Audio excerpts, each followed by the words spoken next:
বৃহস্পতিবার পবিত্র রাতে কেউ যদি এই দোয়াটি 100 বার পরে, কোনো দিন পৃথিবীর কোনো মানুষের কাছে তার হাত পাততে হবে না।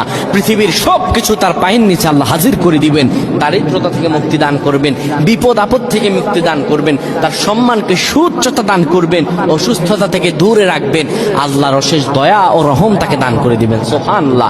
বৃহস্পতিবার রাত এটি গুরুত্বপূর্ণ রাত। এই রাত সপ্তাহে একদিন আসে। আরবিতে রাত আগে আসে, দিন পরে আসে। সুতরাং বৃহস্পতিবারের যে দিন গিয়ে রাত, এটি বৃহস্পতিবার রাত নয়, এটি শুক্রবারের রাত, এটি জুমাবারের রাত, এটি দোয়া কবুলের রাত, আল্লাহর কাছাকাছি হওয়ার রাত। সুবহানাল্লাহ। এই বৃহস্পতিবার রাত আল্লাহ তাআলা বান্দার দোয়া কবুল করেন।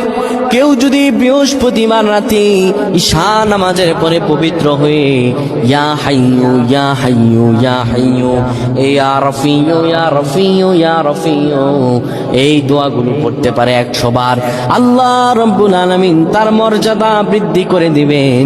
তার জীবনটাকে আমার আল্লাহ সুন্দরভাবে সাজিয়ে দিবেন। বিপদ আপদ বালা মুসিবত গুলো আমার রব্বুল আলামিন দূর করে দিবে। আল্লাহুম্মা আমিন বলেন।